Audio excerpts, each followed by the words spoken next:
क्या अनर्थ हो गया? क्यों आप सुना बक रही हो? शांति से बताओ क्या हुआ? महारानी, महाराज दशरथ ने अपने प्रिय पुत्र राम को उत्तराधिकारी किया है। तो क्या हुआ? चली आ रही परंपरा के अनुसार बड़े बेटे को ही दो राजा उत्तराधिकारी बनाया जाता है। महारानी, आप कितनी भोली हो। राम के राजा बनने से आप तो दासी बनोगी और आपका पुत्र भरत राम की सेवा करेगा। कौशल्या अयोध्या की महारानी बनेगी और सारी उम्र भरत राम की सेवा करेगा। हाँ ठीक कहा मंथरा तुमने, लेकिन अब मैं क्या कर सकती हूँ? महारानी, आप कर सकती है। महाराज के दो दिए वचन क्या आपको याद है? हाँ याद आया। महारानी, वे दो वचन मांग लीजिए। पहले वचन में भरत को राजा व दूसरे वचन में राम को 14 साल का वनवास। भरत का राजा बनना तो सही, लेकिन राम को वनवास क्यों? अरे आप ना समझे महारानी, राम के यहाँ रहते भरत कभी अयोध्या का राजा नहीं बनेगा। आपने सही कहा मंथरा।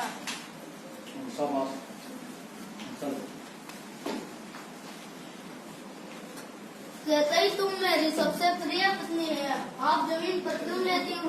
क्या बात, हमसे कोई गलती हो रही है? नहीं, कोई गलती नहीं हुई महाराज। आपको याद है कि आपने मुझे 2 वचन देने का वादा किया था? हाँ याद है, क्या बात है? अब वे 2 वचन मांगने का समय आ गया है। मांग लीजिए महारानी, क्या मांगना चाहती? मैं पहले वचन में राम की जगह मेरे बेटे भरत को अयोध्या का राजा बनाया जाए, और दूसरा ये है कि राम को 14 साल का वनवास। रानी, तुमने ये क्या मांगा? राम को वनवास, भरत को अयोध्या का राजा बना दिया जाएगा, लेकिन राम को वनवास क्यों? अगर राम मुझसे दूर हो गए तो मैं नहीं रह पाऊंगा, इसीलिए तुम इससे आपसे पैर पड़ता हूँ, आप इससे दूसरा वचन मांग लीजिए। नहीं, मुझे तो यही चाहिए।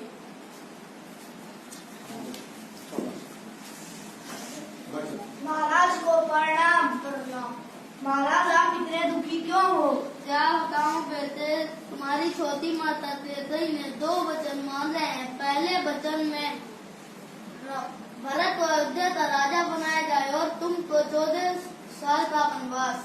महाराज, आप भरत को राजा बना दीजिए, इसमें मुझे कोई आपत्ति नहीं है। बेटे, भरत को तो राजा बना ही दिया जाएगा, लेकिन दुखी तो तुम्हारे वनवास जाने से नहीं।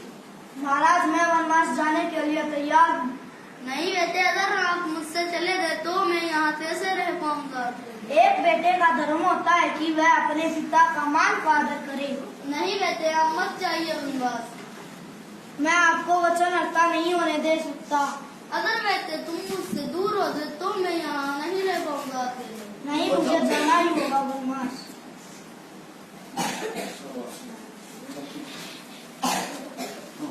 है स्वामी, मुझे भी आपके साथ रहना है।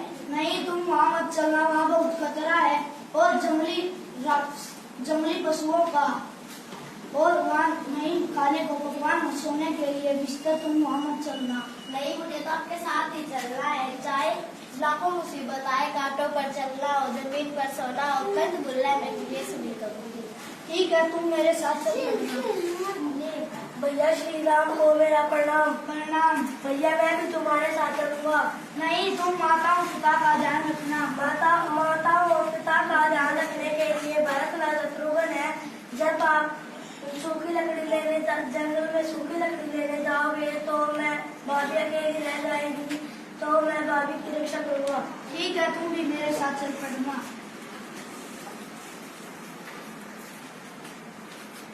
शाबाश, बोल। रुक जा, ये दे दो।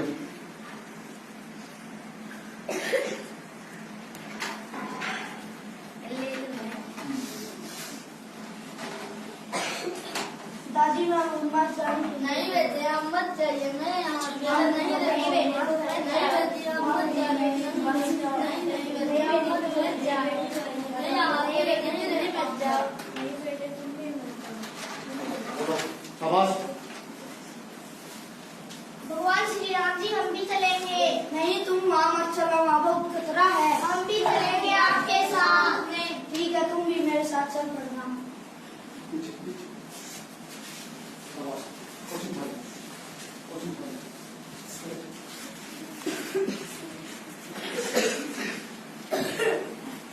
बोल।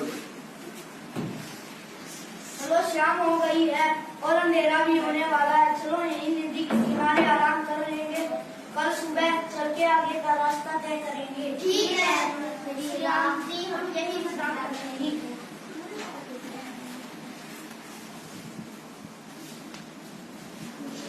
लौट जाओ। लौट जाओ।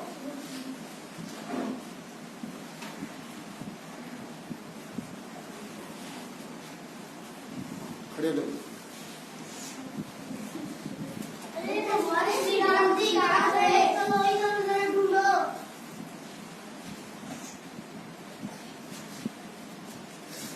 बोल बोल।